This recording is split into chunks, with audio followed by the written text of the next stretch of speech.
Are you recording now? Mm-hmm. Okay. So tell me about this person that you met. So, yeah, it was around mid-April of 2019. We connected through OkCupid.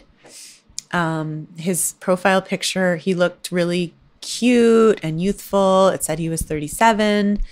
So we started chatting, and at the time he told me his name was Mordechai Horowitz, or Goldstein Horowitz, hyphenated. What do you mean or Goldstein Horowitz? He said he went by either. And there was a reason, or just... I don't know. I mean, it's hard to know what to ask a person when they tell you something like that. But that's exactly what we're going to ask. That and a lot more. Because in 2019, a friend of mine fell for a sensitive millionaire named Mordechai. And then she found out she wasn't the only one. It was way too good to be true. I'm Kathleen Goldhar, and I'm going to tell you one crazy-ass story. This is Do You Know Mordechai? But I love it when you mean to me and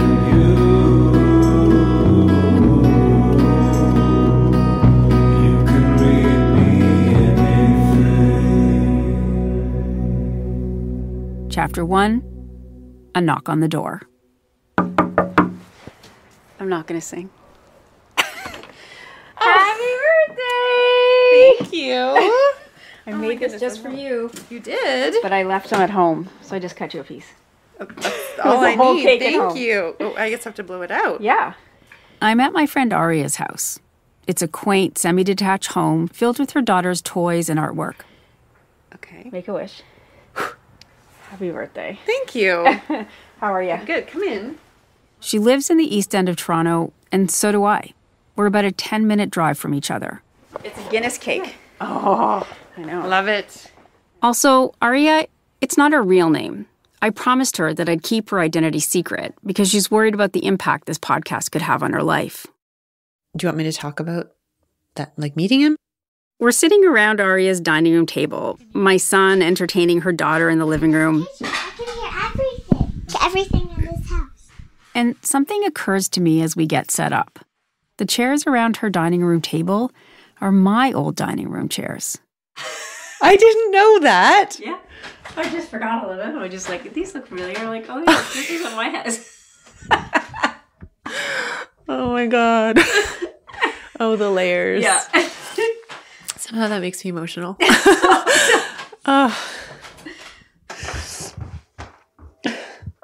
So I bet you're wondering why my chairs are making Arya cry. You see, they used to be in my house when I lived with my first husband, who is actually Arya's first husband too.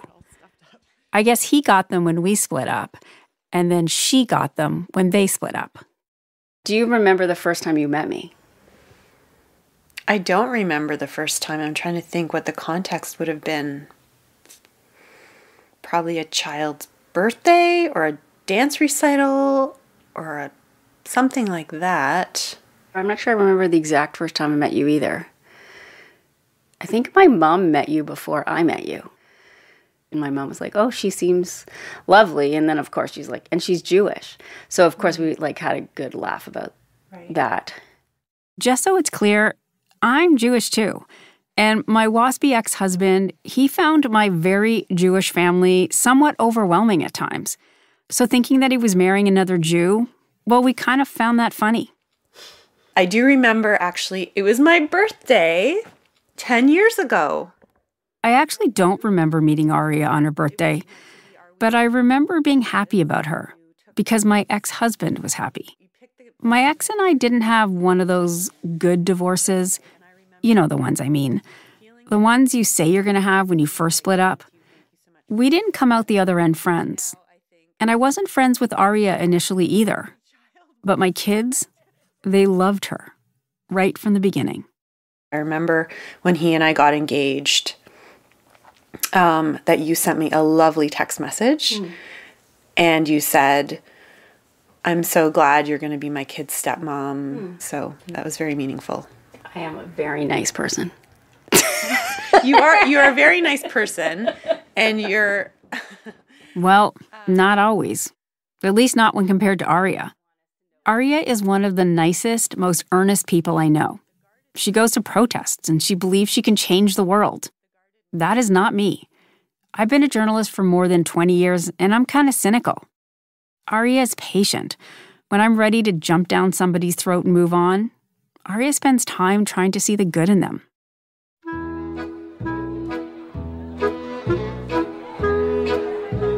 Arya and our ex, they had a very traditional Jewish wedding. And my son and daughter were very involved. They were their father's best people. They stood under the chuppah with him, and my daughter made a speech. Arya and my ex bought a house close to mine, and within a few years, she got pregnant. I have to admit, that did feel like a little bit of a kick in the gut. But that feeling didn't last long. I do have this weird modern family connection to this little girl, and I've always felt that way about her. I always felt like I was like an aunt, and it's quite lovely. For a few years, we slipped into a comfortable routine. My kids spent a few nights a week at their house, and they were happy. I would communicate with Arya mainly through texts and emails, but mostly I dealt with my ex. Their marriage seemed good. It seemed to work. Until it didn't. I was trying to find the email, if it was an email, and I think it was a text, because I have a clear memory of when the couch was here, sitting here texting with you for a long time and feeling really grateful. I had reached out when I heard he and Arya were splitting up. And also, I mean, at the beginning, feeling like, I didn't know if I could trust you. Eventually, they broke up. And then we shared an ex-husband. Today, Arya is like family. Really like family. She spends special dinners at my parents' house. She and her daughter were guests of honor at my second wedding. And sometimes her daughter even sleeps over at our house. I hated getting up early with my kids. They were whiny and picky about the food that I made. Now, when her daughter sleeps over, I go to bed excited that I'll have a few early morning hours with her the next day. Some nights, when Arya's daughter would sleep over, Arya would go on dates. I was so happy that she was out there, trying to find someone again. And I remember early on, I would ask you things like, how do you date with a small child? Like, how do you have the energy? And you would give me, you're like, you can do it and it's fine. And, I don't know, there was just a lot of because you'd literally been through it. Yeah. After my divorce, I spent years dating online. Lots of duds. But I also met my second husband online. I offered hope that all the work of dating online was worth it. Hearing Arya talk about her experience, it brought back all the good and the bad. Oh, gosh. Contending with people who had been through divorces that they hadn't processed yet, years later, that they would still talk very badly about their ex-wives, the mothers of their children, how they would still have so much bitterness, lots of those. And then also contending with different schedules, guys who had kids too, and then you'd realize within, a few exchanges that you just would never get to see each other. Yeah. You sound amazing, but you live in a different neighborhood and we have opposite schedules. What else? I don't know. There's all sorts out there. People who lie about, you show up to meet them and they don't look anything like their picture because it's from 10 years ago. Men who are uncomfortable with my education. I have a doctorate now. I was pursuing a doctorate. But then along came Mordechai. Yeah. So that was about 2.5 years out of my marriage.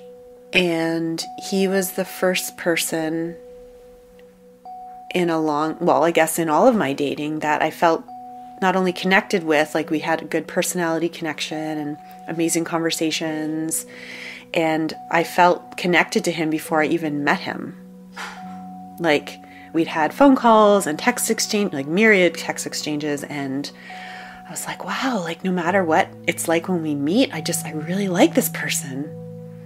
Yeah.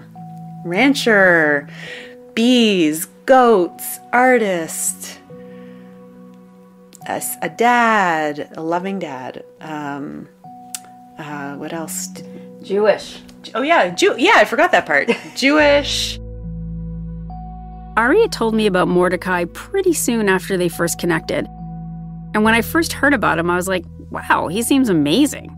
I mean, he lived part-time in Toronto and the other half in California, sunny California.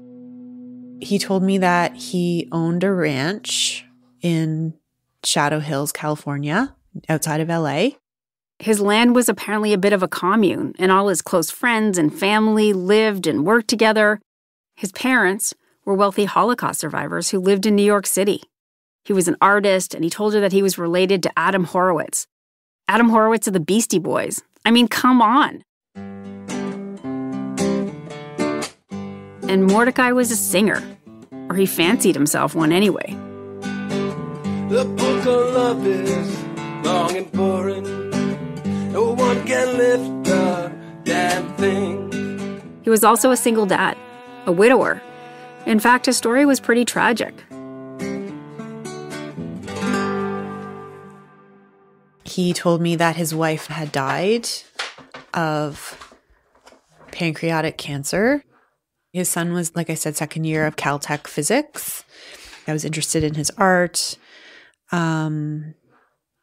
He seemed very social justice oriented, very like kind of off the grid. And It was time to get offline and meet in person. Crossing the river. These are the actual texts between Arya and Mordechai. He's taking the subway east, and he's texting her along the way. There's a quote on that bridge. This river I step in is not the same river I stand in. This is not the real Mordechai speaking, but these are his words. That park I'm passing is a good view of the city. dude, I live here, LOL. But thanks. Through your lens, Ha! I'm still a tourist. I'll be outside to the right. Stand by for 3D me.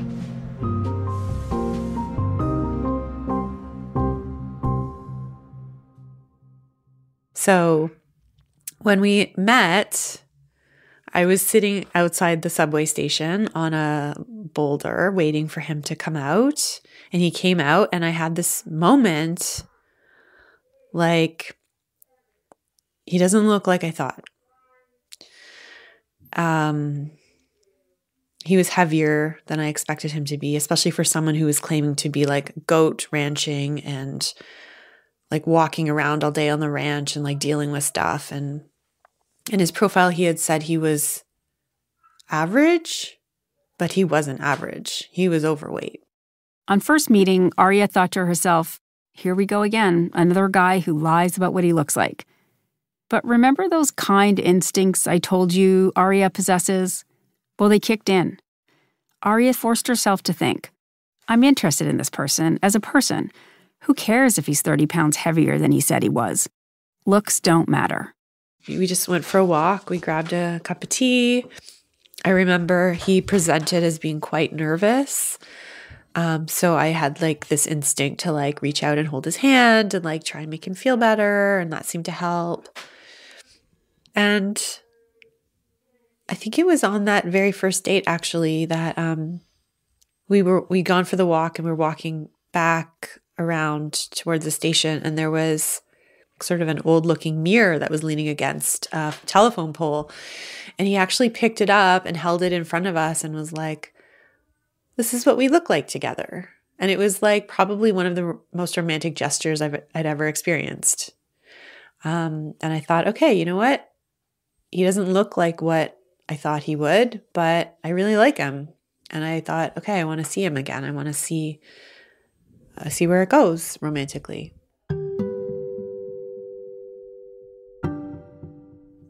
Weird. Like it wasn't that long. Like maybe it was a month, but it felt like a really intense relationship, a really intense connection. It was your first real connection after your marriage. Yeah, it definitely was. And it gave me a lot of hope for having a real connection again. I feel like from the get-go, we were just being really open and honest. And I definitely think I told him on the phone before we met, I have a really like I have trauma in my past around like, a marriage that went badly.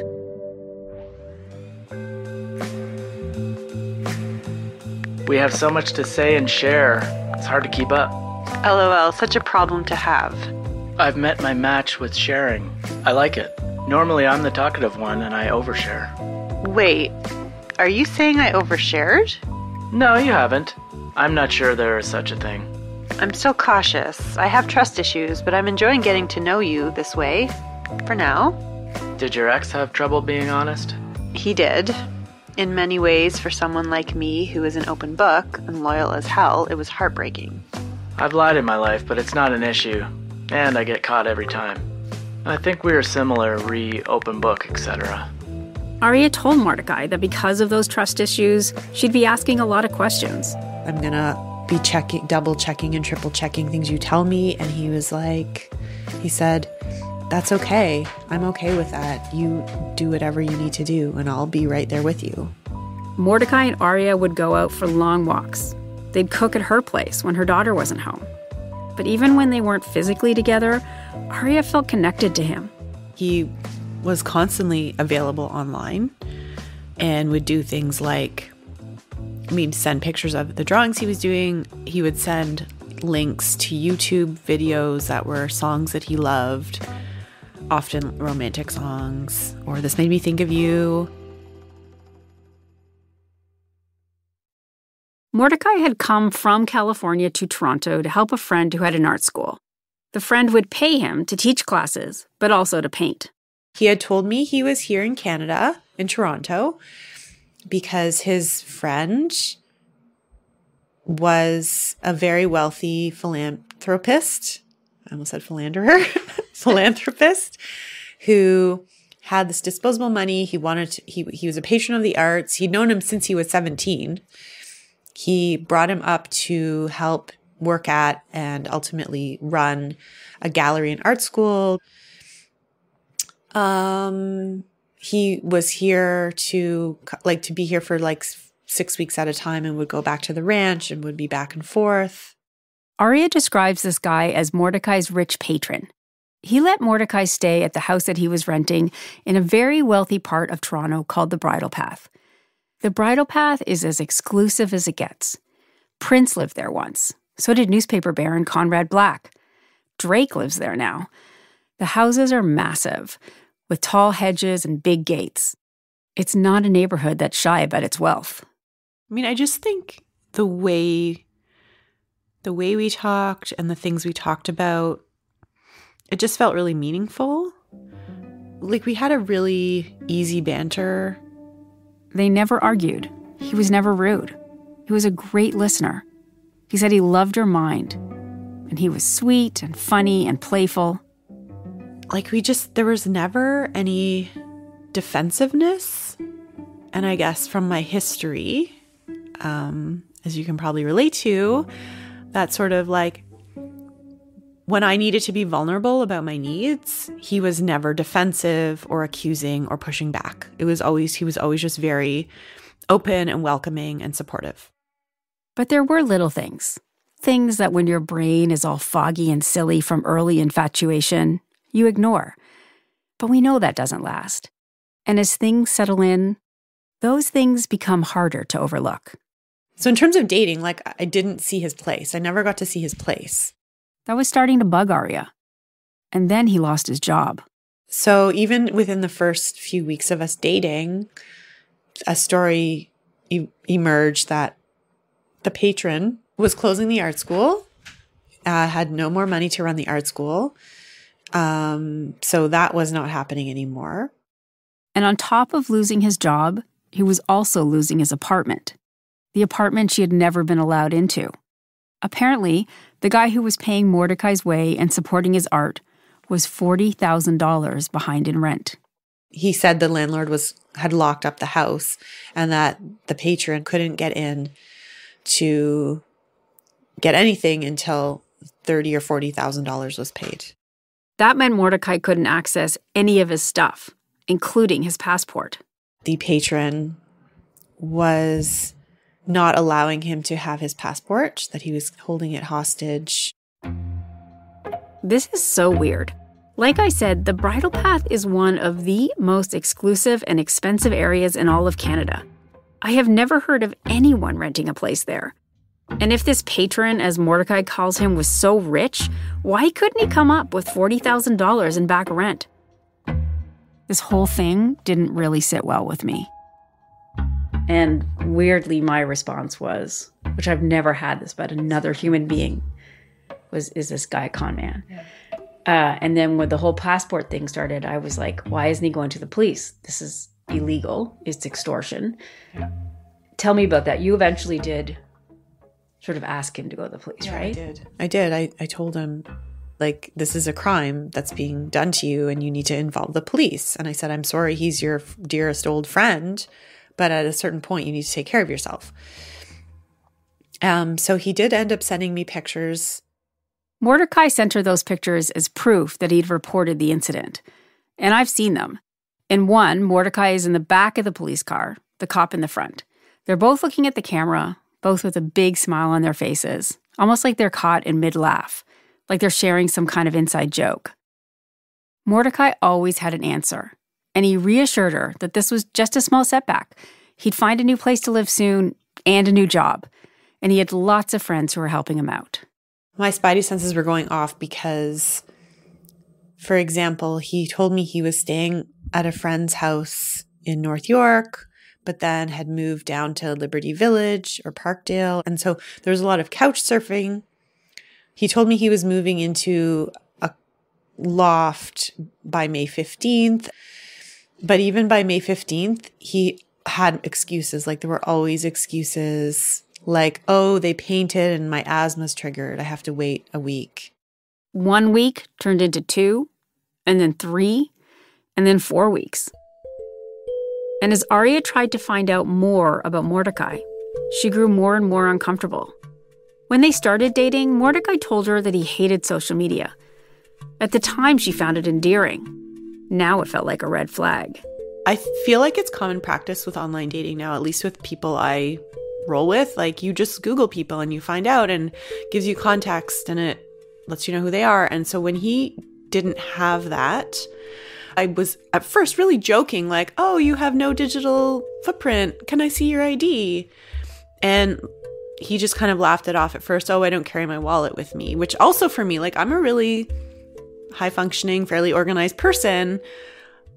I want you to have an ID with you. I want you to have a bank card with you. I want you to be safe in the world. The tipping point for me was actually Googling the address of the ranch again in Shadow Hills, California.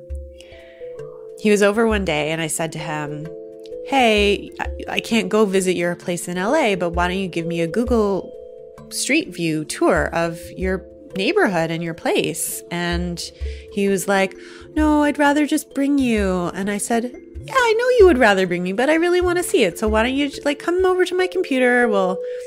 And so we did that. And I I really carefully paid attention to the street address of the so-called ranch, which he had sent me pictures of, like, extensively, and him there. And later on that night, I Googled it because, like I said, I was just feeling like things weren't sitting right. I very quickly found a Twitter feed of the very same ranch on fire last January. So Arya texted Mordechai. She wanted to clear this up. And I should have called, but I was kind of beside myself and said, I just wanted to, this is a strange question to have to ask someone that you're dating, but just humor me. Was your house on fire in January? And he replied, well, yeah, remember I told you about the LA fires in 2017 and how we had to be evacuated. And remember I showed you the video of the LA fires and how traumatizing it was. And I said, oh, no, I know. And I'm sorry to have to bring it up again. But this was this January, like 5 months ago. And there was kind of a pause and he replied, I don't want to talk about it. And that's when I thought, okay, this is a lot of lies. So Arya ended it. And she didn't date anyone for 6 months. He'd kind of gotten into my head because I thought we had a really good connection. So even though with all the craziness, I still felt like something in that connection was real. And when she did start dating again, it just didn't feel the same. I wasn't getting any of that connection. Like, I was meeting nice people, but there just seemed to be something missing. And so I reached out to him. There was a really bad snowfall in November. It was cold. Over the 6 months that Arya had spent disconnected from Mordechai, she had begun to wonder, what if the reason that she had never seen his home was because he didn't have one? And so on that really cold, snowy day in November, middle of November, I thought, I wonder if he is homeless. And if he is homeless, I wonder if he's okay. Because for sure, he was the first guy I dated who I'd never seen his place. Yeah. How did it feel to realize that he might have been homeless? Yeah, I don't remember exactly. I think, more shocking than anything. Like, it was just like, this doesn't even seem possible. What I realize now in retrospect was, don't ask a question unless you're ready for the answer.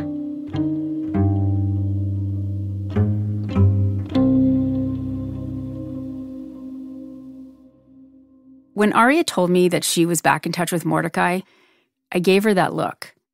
The one all good girlfriends give when they don't think their friends have made the best life choices. She promised me that she had no intention of getting back together with him. That's not what happened. In that process, I started feeling that connection again, which became dangerous. His capacity to communicate is pretty special, I guess. So over that cold and snowy November, Mordechai and Arya began talking and texting again. He said she could ask him anything, and he'd tell her the truth. He was ready to come clean. These are the actual messages between the two of them.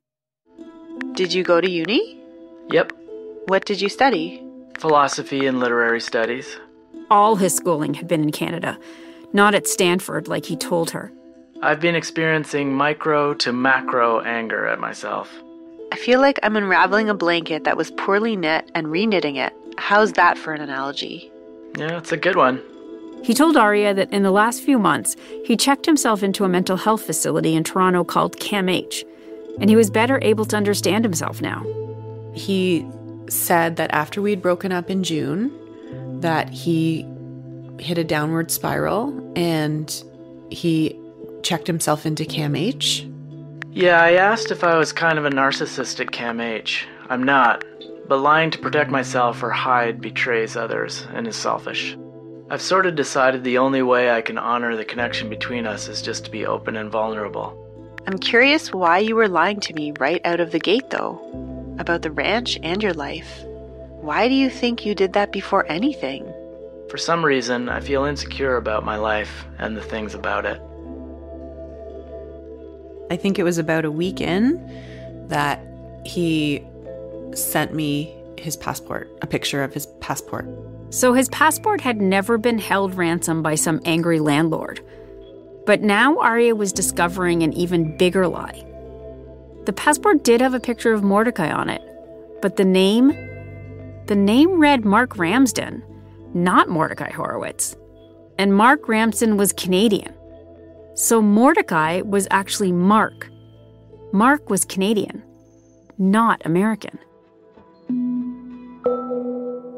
My dishonesty was described to me as habitual and a defense mechanism, as opposed to compulsive, though it sometimes has felt like a reflex in certain spots. But the good news is bad habits can be broken. And the silver bullet that disarms me is when the gig is up, that habit and reflex seems to evaporate. There was more. There was no ranch in California.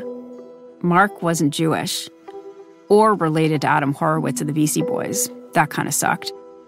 Oh, and he was also older than he told Arya. He wasn't 37. He was 48. All this information was a lot to take in. At first, Arya was overwhelmed. I told her to walk the fuck away. I still had a lot of questions that needed to get sorted out. And like, I wanted to see his place. Like, I have these lists of criteria now that are really hard and fast. Seeing someone's place, meeting their people. Those are kind of the main things. Getting proof of employment, whatever that looks like. Your last paycheck, your last pay Yeah, stub, yeah. please. Your T4. Notice of assessment. So those things were still in the air, and I was very clear with him about that. Did you tell him you thought he was homeless? Like, remember? Yeah. So how did that go? What happened? Did he tell you he was? He never officially said either way. Like, when I said to him, well, how long have you been living there? Well, since September. Well, where were you before that?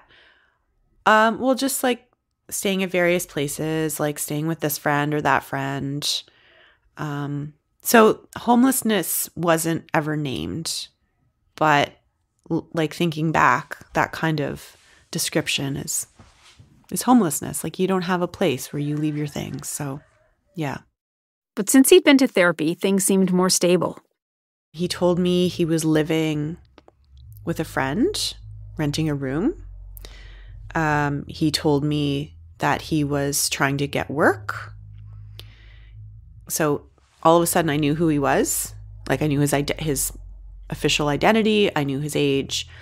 He also indicated that he had money from trading he'd done with his dad. There were a few things that Mark had told her early on that he was still insisting were actually true. That included the fact that Mark was very wealthy, even at one point showing her a screenshot of a bank account with $6 million in it. He told her the money was tied up in investments and he didn't have access to it right then and there. But it was there. And he never did ask Arya for any money or to pay for things. So over the course of a few weeks, Arya grew more sympathetic.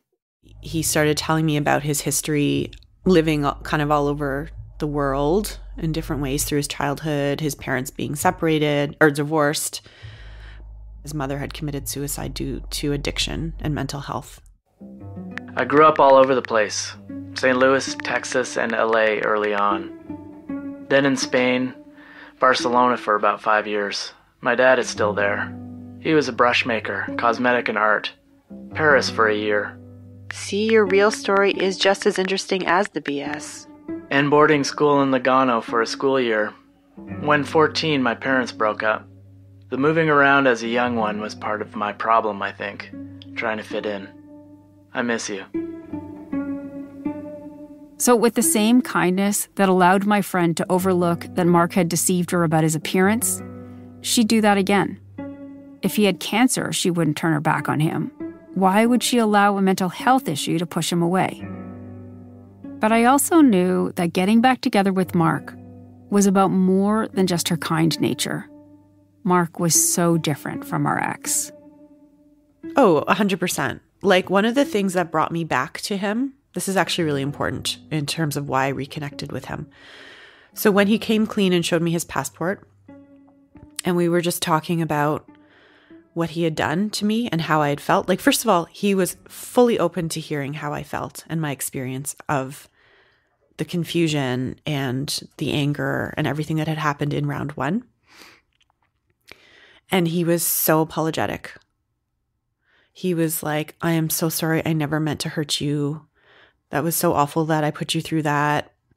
That was really validating for me in a way that I hadn't experienced before. And so they started dating again. We would be in constant contact. And, as you know, with my parenting schedule, I'm not available every day of the week to get together. So You never introduced him to your daughter? no. Oh, no. Was that possibly happening? So it's funny because I started thinking about it. I started thinking, okay, we've now been dating 6 weeks, let's say at that point. And the connection was strong. And I thought, okay, this might be the first guy I introduce her to.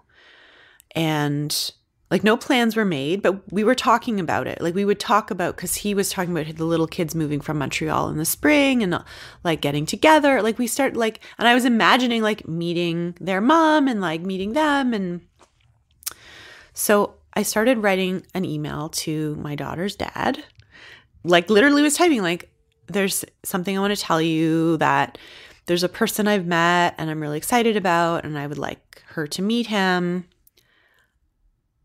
And I wrote that, and then I looked at it and something didn't feel right, because at that point I still hadn't met his people or seen his place.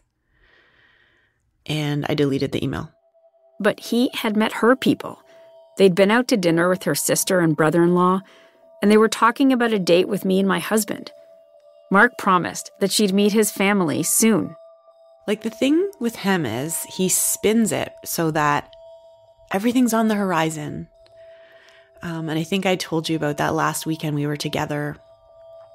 We were supposed to have a meal with his aunt and uncle. That was going to be a really big deal for me. And I really put a bookmark on that. Like, if we do this, then we are moving forward. If it doesn't happen, we are not moving forward.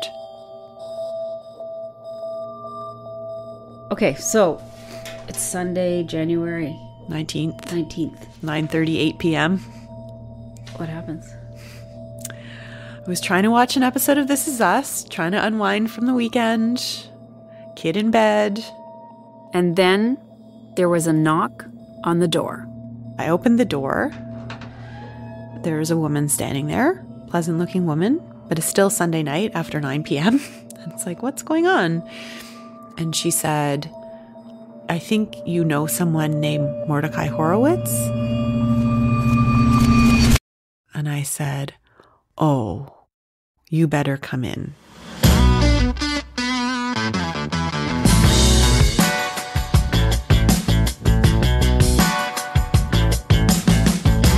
Coming up on Do You Know Mordechai? He talked about we would come to visit him on the ranch. He had this idea, and he would build us each a yurt. We corresponded for quite some time before he made a point of telling me, in fact, I'm sort of embarrassed to mention this to you, but I'm really wealthy. I have $50 million, and I can show you. Like, he would send me screenshots. These are situations which are complex and layered, and it's not as straightforward. In this case, it's a fraud, and in this case, it's not.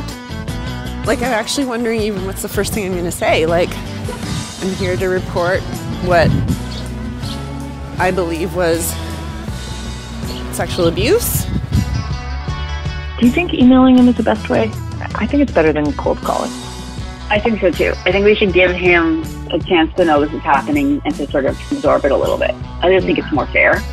So I'm nervous. Really? Yeah.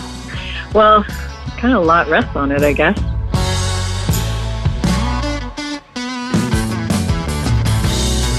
This podcast was written and produced by me, Kathleen Goldhar, and Michelle Shepard. Our executive producer is Stuart Cox. Our associate producer is Alexis Green, with assistance from Abi Raheja and Danya Ali. Sound design and mixing by Mitchell Stewart. Our theme song is created by Quiet Type. This is a UCP audio podcast in collaboration with Antica Productions. Our UCP audio team includes Jessica Grimshaw, Jennifer Sears, Josh Block, and Amy Bell. For more information, go to our website at ucpaudio.com.